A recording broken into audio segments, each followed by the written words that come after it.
श्री शिवाय नमस्तुभ्यम। अब तक की कथा में हमने जाना था, राजा दिलीप ने गुरु वशिष्ठ से पूछा कि महाराज, मुझे कृपया करके माघ मास के स्नान का महात्म्य बताइए। तो गुरु वशिष्ठ ने कहा, एक बार 12 वर्षों तक वर्षा न हुई, जिस कारण भृगु ऋषि अपने आश्रम से निकलकर हिमालय की ओर चल दिए। तब राजा दिलीप कहने लगे कि महाराज, यह पर्वत कितना ऊंचा और कितना लंबा चौड़ा है। तब वशिष्ठ जी कहने लगे कि 36 योजन ऊंचा, ऊपर चोटी से 10 योजन चौड़ा और नीचे 16 योजन चौड़ा है, जो हरी, चंदन, आम, मदार, देवदार और अर्जुन के वृक्षों से सुशोभित है। दुर्भिक्ष से दुखी होकर इस पर्वत को फल और फूलों से परिपूर्ण देखकर भृगु वहीं रहने लगे और यहाँ पर कंदराओं, वनों और उपवनों में बहुत दिनों तक तप करते रहे। इस प्रकार जब भृगु ऋषि वहाँ पर अपने आश्रम पर रह रहे थे तो एक दिन एक विद्याधर अपनी पत्नी सहित वहाँ आया। वह अत्यंत दुखी था। उन्होंने भृगु ऋषि को प्रणाम किया और ऋषि ने बड़े मीठे स्वर में उनसे कहा, हे विद्याधर, तुम बड़ी दुखी दिखाई देते हो, इसका क्या कारण है? तब विद्याधर कहने लगा, महाराज, पुण्य के फल को पाकर, स्वर्ग पाकर और देवतुल्य शरीर पाकर भी मेरा मुख व्याघ्र जैसा है। मेरे दुख और अशांति का यही एक कारण है। न जाने किस पाप का फल है। मेरे चित्त की व्याकुलता का दूसरा कारण भी सुनिए। मेरी पत्नी अति रूपवती, मीठा वचन बोलने वाली, नाचने और गाने की कला में अति प्रवीण, शुद्ध चित्त वाली, सातों सुरों वाली, वीणा बजाने वाली, जिसने अपने कंठ से गाकर नारद जी को प्रसन्न किया, नाना स्वरों के नाद से वीणा बजाकर कुबेर को प्रसन्न किया, अनेक प्रकार के नाच ताल से शिवजी महाराज भी अति प्रसन्न और रोमांचित हुए। शील, उदारता, रूप तथा यौवन में स्वर्ग की कोई अप्सरा भी इस जैसी नहीं है। कहाँ ऐसी चंद्रमुखी स्त्री और कहाँ मैं व्याघ्र मुख वाला। यही चिंता सदैव मेरे हृदय को जलाती है। विद्याधर के ऐसे वचन सुनकर तीनों लोगों की भूत, भविष्य और वर्तमान की बात जानने वाले तथा दिव्य दृष्टि वाले ऋषि कहने लगे, हे विद्याधर, कर्म के विचित्र फलों को प्राप्त होकर ज्ञानी पुरुष भी मोह को प्राप्त हो जाते हैं। मक्खी के पैर जितना विष भी प्राण लेने वाला हो जाता है। छोटे छोटे पापों का फल भी अत्यंत दुखदायी हो जाता है। तुमने माघ मास की एकादशी का व्रत करके द्वादशी न आने तक शरीर में तेल लगाया, इसी पाप कर्म से व्याघ्र हुए। एकादशी के दिन उपवास करके द्वादशी को तेल लगाने से राजा पुरूरवा ने भी कुरूप शरीर पाया था। तब वह अपने कुरूप शरीर को देखकर दुखी होकर हिमालय पर्वत पर देव सरोवर के किनारे पर गया। प्रीतिपूर्वक शुद्ध स्नान कर कुशा के आसन पर बैठकर भगवान कमल नेत्र, शंख, चक्र, गदा, पद्म को धारण करने वाले, पीतांबर पहने, वनमाला धारण किए हुए विष्णु भगवान का चिंतन करते राजा पुरूरवा ने 3 मास तक निराहार रहकर भगवान का चिंतन किया। इस प्रकार 7 जन्मों में प्रसन्न होने वाले भगवान राजा के 3 महीने के तप से ही अति प्रसन्न हो गए और माघ की शुक्ल पक्ष की एकादशी को प्रसन्न होकर भगवान ने अपने शंख के जल से राजा को पवित्र किया। भगवान ने उसके तेल लगाने की बात याद दिलाकर सुंदर देवताओं का सा रूप दिया, जिसको देखकर उर्वशी भी उनको चाहने लगी और राजा कृतकृत्य होकर अपनी पुरी को चला गया। भृगु ऋषि कहने लगे, हे विद्याधर, इसलिए तुम क्यों दुखी होते हो? यदि तुम अपना यह राक्षसी रूप छोड़ना चाहते हो तो मेरा कहना मानकर जल्दी ही पापों को नष्ट करने वाली हेमकूट नदी में माघ में स्नान करो, जहाँ पर ऋषि सिद्ध देवता निवास करते हैं। अब मैं इसकी विधि बतलाता हूँ। तुम्हारे भाग्य से माघ मास आज से 5वें दिन ही आने वाला है। पौष शुक्ल एकादशी से इस व्रत को आरंभ करो। भूमि पर सोना, जितेंद्रिय रहकर दिन में 3 समय स्नान करके महीना भर निराहार रहो। सब भोगों को त्याग कर तीनों समय भगवान विष्णु का पूजन करो। जब तुम द्वादशी को शिवजी स्तोत्र और मंत्रों से पूजन करोगे तो तुम्हारा मुख देखकर सभी चकित हो जाएंगे और तुम अपनी पत्नी के साथ सुखपूर्वक क्रीड़ा करोगे। माघ मास के प्रभाव को जानकर सदा माघ में स्नान करो। पाप दरिद्रता से बचने के लिए मनुष्य को सदा यत्न से माघ मास का स्नान करना चाहिए। स्नान करने वाला इस लोक तथा परलोक में सदा सुख पाता है। वशिष्ठ जी कहते हैं कि हे दिलीप, भृगु जी के ये वचन सुनकर वह विद्याधर अपनी पत्नी सहित उसी स्थान पर पर्वत के झरने में माँ का स्नान करता रहा और उसके प्रभाव से उसका मुख देव सदृश हो गया और वह मणिग्रीव पर्वत पर आनंद से रहने लगे। भृगु जी भी नियम की समाप्ति पर शिष्यों सहित ईवा नदी के तट पर आ गए। श्री वशिष्ठ जी कहने लगे कि हे राजन, अब मैं माँ के उस महात्म्य को कहता हूँ जो कार्तवीर्य के पूछने पर दत्तात्रेय ने कहा था।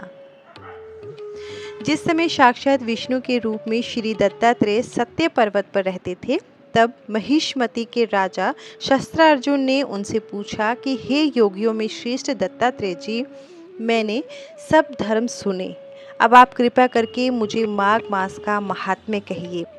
तब दत्तात्रेय जी बोले, जो नारद जी से ब्रह्मा जी ने कहा वही माघ महात्म्य मैं तुमसे कहता हूँ। इस कर्म भूमि भारत में जन्म लेकर जिसने माघ स्नान नहीं किया उसका जन्म निष्फल गया। भगवान की प्रसन्नता, पापों का नाश और स्वर्ग की प्राप्ति के लिए माघ स्नान अवश्य करना चाहिए। यदि यह पुष्ट व शुद्ध शरीर माघ स्नान के बिना ही रह जाए तो इसकी रक्षा करने से क्या लाभ। जल में बुलबुले के समान, मक्खी जैसे तुच्छ जंतु के समान यह शरीर माघ स्नान के बिना मरण समान है। विष्णु भगवान की पूजा न करने वाला ब्राह्मण, बिना दक्षिणा के श्राद्ध, ब्राह्मण रहित क्षेत्र, आचार रहित कुल, ये सब नाश के बराबर है। गर्व से धर्म का, क्रोध से तप का, गुरुजनों की सेवा न करने से स्त्री और ब्रह्मचारी, बिना जली अग्नि से हवन और बिना साक्षी के मुक्ति का नाश हो जाता है। जीविका के लिए कहने वाली कथा, अपने ही लिए बनाए हुए भोजन की क्रिया, शूद्र से भिक्षा लेकर किया हुआ यज्ञ तथा कंजूस का धन, यह सब नाश के कारण है। बिना अभ्यास और आलस्य, बिना विद्या, असत्यवाणी, विरोध करने वाला राजा, जीविका के लिए तीर्थ यात्रा, जीविका के लिए व्रत, संदेह युक्त मंत्र का जप, व्यग्रचित होकर जप करना, वेद न जानने वाले को दान देना, संसार में नास्तिक मत ग्रहण करना, श्रद्धा बिना धार्मिक क्रिया, यह सब व्यर्थ है। और जिस तरह दरिद्र का जीना व्यर्थ है, उसी तरह माघ स्नान के बिना मनुष्य का जीना व्यर्थ है। ब्रह्मघाती, सोना चुराने वाला, मदिरा पीने वाला, गुरु पत्नी गामी तथा इन चारों की संगति करने वाला माघ स्नान से पवित्र होता है। जल कहता है कि सूर्योदय से पहले जो मुझसे स्नान करता है, मैं उसके बड़े से बड़े पापों को नष्ट करता हूँ। महापातक भी स्नान करने से भस्म हो जाते हैं। माघ मास के स्नान का जब समय आ जाता है तो सब पाप अपने नाश के भय से कांप जाते हैं। जैसे मेघों से मुक्त होकर चंद्रमा प्रकाश करता है, वैसे ही श्रेष्ठ मनुष्य माघ मास में स्नान करके प्रकाशमान होते हैं। काया, वाचा, मनसा से किए हुए छोटे या बड़े, नए या पुराने सभी पाप स्नान से नष्ट हो जाते हैं। आलस्य में बिना जाने जो पाप किए हों वह भी नाश को प्राप्त होते हैं। जिस तरह जन्म जन्मांतर के अभ्यास से आध्यात्मिक ज्ञान की प्राप्ति होती है, उसी तरह जन्म जन्मांतर अभ्यास से ही माघ स्नान में मनुष्य की रुचि होती है। यह अपवित्रों को पवित्र करने वाला बड़ा तप और संसार रूपी कीचड़ को धोने की पवित्र वस्तु है। हे राजन, जो मनोवांछित फल देने वाला माघ स्नान नहीं करते, वह सूर्य चंद्र के समान भोगों को कैसे भोग सकते हैं। दत्तात्रेय जी कहते हैं कि हे राजन, एक प्राचीन इतिहास कहता हूँ। भृगु वंश में ऋषिका नाम की एक ब्राह्मणी थी जो बाल्यकाल में ही विधवा हो गई थी। वह रेवा नदी के किनारे विंध्याचल पर्वत के नीचे तपस्या करने लगी। वह जितेंद्रिय, सत्यवक्ता, सुशील, दानशीलता तथा तप करके देह को सुखाने वाली थी। वह अग्नि में आहुति देकर उच्च वृत्ति द्वारा छठे काल में भोजन करती थी।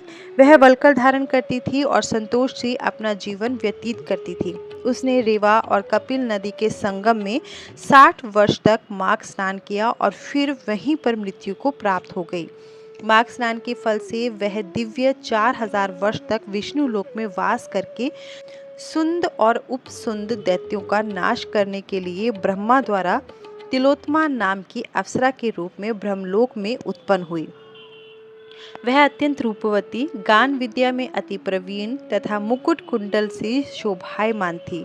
उसका रूप, यौवन और सौंदर्य देखकर ब्रह्मा भी चकित हो गए। वह तिलोत्तमा रेवा नदी के पवित्र जल में स्नान करके वन में बैठी थी, तब सुंद व उपसुंद के सैनिकों ने चंद्रमा के समान उस रूपवती को देखकर अपने राजा सुंद और उपसुंद से उसकी रूप की शोभा का वर्णन किया और कहने लगे कि कामदेव को लज्जित करने वाली ऐसी परम सुंदरी स्त्री हमने कभी नहीं देखी। आप भी चलकर देखें। तब वह दोनों मदिरा के पात्र रखकर वहां पर आए जहां पर वह सुंदरी बैठी हुई थी और मदिरा पान से विह्वल होकर काम क्रीड़ा से पीड़ित हुए और दोनों ही आपस में उस स्त्री रतन को प्राप्त करने के लिए विवादग्रस्त हुए और फिर आपस में युद्ध करते हुए वहीं समाप्त हो गए। उन दोनों को मरा हुआ देखकर उनके सैनिकों में बड़ा कोलाहल मचा और तब तिलोत्तमा काल रात्रि के समान उनको पर्वत से गिराती हुई 10 दिशाओं को प्रकाशमान करती हुई आकाश में चली गई और देव कार्य सिद्ध करके ब्रह्मा के सामने आई। तो ब्रह्मा जी ने प्रसन्नता से कहा कि हे चंद्रवती, मैंने तुमको सूर्य के रथ पर स्थान दिया। जब तक आकाश में सूर्य स्थित है, नाना प्रकार के भोगों को भोगो। सो हे राजन, वह ब्रह्मा ने अब भी सूर्य के रथ पर माघ मास स्नान के उत्तम भोगों को भोग रही है। इसलिए श्रद्धावान पुरुषों को उत्तम गति पाने के लिए यत्न के साथ माघ मास में विधिपूर्वक स्नान करना चाहिए। कल के अध्याय में हम सतयुग के उत्तम निषेध नामक नगर में हेमकुंडल नामक कुबेर के सदृश धनी वैश्य की एक कथा सुनेंगे, जो माघ मास के महात्म्य का 6वां अध्याय है। हर हर महादेव।